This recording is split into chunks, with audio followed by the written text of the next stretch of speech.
Hey guys, MileZee here, welcome back to the channel once again, and today I wanted to talk about what games you should start streaming on Twitch if you're new to Twitch in general, or if you've been on the platform for a little while and you're really undecided of what game you want to start streaming. Now, personally, I'm a variety streamer. Now, it's easy for someone to say, oh, you're a variety streamer, everyone's a variety streamer, and you'll have slower growth on Twitch. That may be the case. That may be the case. Now, I went from Fallout 76. In fact, I went from variety streaming to streaming solely Fallout 76 to back to variety streaming again, and it was a good test to see what works differently, right? So, variety streaming, yeah, it was slow at growth. Went over to Fallout 76, saw a lot of growth. Went back to variety streaming, slower growth again. Now, personally, it doesn't bother me. Personally, I would rather have that slower growth and enjoy what I'm doing. That's the thing about me. I enjoy a lot of different games, right? I enjoy way too many different genres of games to be able to stick at one game. I can play one game for a long time, but eventually I want to move off and do something else. Now, there are pros and cons to both, and we'll go into that in another video. But right now, I want to focus on what games you should be streaming on Twitch and what games you should avoid from personal experience, as well as, you know, it's general knowledge as well. You'll find a lot of other videos on YouTube talking about the same subject, but let's go into this then. So, as you can see here on the browse screen, this is the first thing you should do before deciding what game you want to stream, is looking at the browse screen, seeing what's popular, seeing what's, you know, everyone else is streaming, what everyone isn't streaming. So the first thing I would say is you want to really avoid the top two lines at least. So just chatting is a very hard sort of area to get found. Let me show you an example. So when you click on just chatting, as you can see, I have all these tags set up. So what I'm going to do is actually go sort by viewers high to low. And I'm going to take out these tags. So as you see, the highest here with 19.8k right now. And if you're streaming, you're new to streaming, most likely you'll have what? 0 to 10 viewers. So, you know, you're talking about someone that has to scroll down all of these streams to find you. Twitch has no discoverability. So these people would need to scroll all the way down just to find you, which they're not gonna do, right? That it's just not gonna happen. That is why you should avoid just chatting. Just chatting for me is a really oversaturated area to stream in. Same with Apex Legends, GTA 5, League of Legends, Valorant, music, Call of Duty, Dead by Daylight, Dota 2, Fortnite, Hearthstone, Genshin Impact, Counter-Strike, Minecraft, Escape from Tarkov. Now, these are very, very popular games, so chances are you're new to streaming, you're like, I want to stream one of those games. Now, don't be put off by never streaming these games. A lot of these categories will move up and down, but majority of these do stay at the top. GTA 5, Apex Legends, League of Legends, Fortnite, Dota, Warzone, these games are games that never move from those top categories. They will over time, perhaps. You know, when we get GTA 6, for example, or we get a new version of Warzone or something along those lines, things will change. But you'll find a lot of these, they move up and down, but they often stay in those first and second lines. Now, should you stream anything on the third line? I mean, you can, and you can certainly grow using these, and I would say if you can, try and pick something further down, but if you really must, you can pick these lines. They're not as saturated, but you still do have to, you know, scroll down. If you look at the new Vanguard open beta, a lot of people are streaming that because it's new, and you'll find like a lot of new games, you may get lucky with a new game and actually grow some traction, but for the most part, yeah, I would avoid a lot of these first few lines under browse. I would go right down, and actually I normally pick something around 1,000 viewers. Why? Because there is more discoverability for you there. So let's look at, for example, this kind of section here. So at the moment, I am streaming Battlefield. Now, you might be saying, oh, there's only 942 viewers, but when you click on that, there is a lot less streams. There's still quite a few, but there's a lot less for you to scroll through. And if someone's looking for a webcam, for example, there's even there's even less of an option for people with webcams streaming that game. So, you know, if someone's looking to raid, more and more likely that you're going to get picked for that raid. These have really kind of niche audiences, people that like to see new people play these games, like Super Smash Bros. Ultimate, for example. I've met a few people on my stream that just were excited to see someone new playing the game. So seeing, you know, there are plenty of people on here, like, you know, the highest person only has 331 viewers, which in the grand scheme of things for big streamers isn't that much. Scrolling further down, I know from experience things like No Man's Sky, Age of Empires 2 being a major one. Age of Empires 2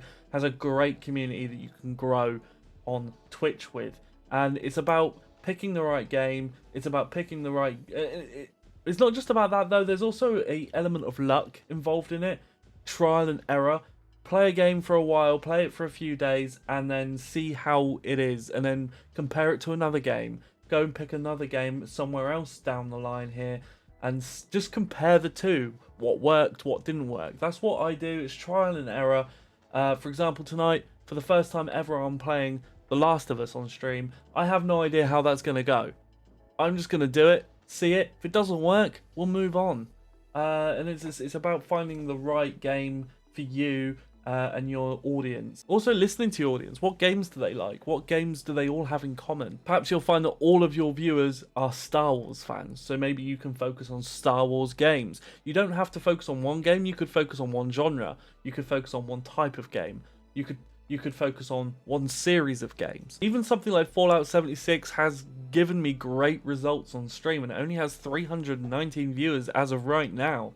Like, that's crazy. Hades is a very popular game with a great audience. So don't be afraid to go down and stream games that have like 200 viewers or 100 viewers even. Like, you will find success there. You will find people coming into your chat more often than if you pick something like Fortnite, Call of Duty Warzone, and all of those kind of games. It's just going to happen for you.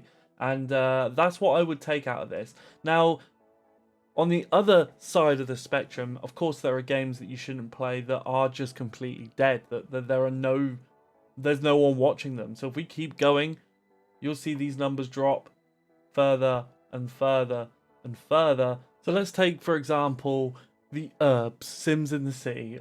A very old game, very strange game to pick to stream, right? It might be your thing, but when you click here, you'll see that there's only one person streaming this game with 6 viewers.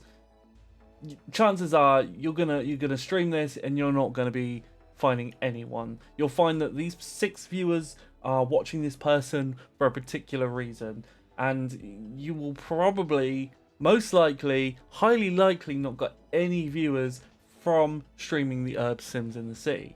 And you know, it's right down the list. No one's gonna find that game and go, oh, let's watch someone streaming that. It's just not gonna happen. So there is a website that will help you decide, and it's called Twitch Strike. It's twitchstrike.com, and this will tell you any game when the best time is to stream that particular game on the platform. So I'm just going to take Fortnite for example, right? This will tell you the best time and day to play Fortnite.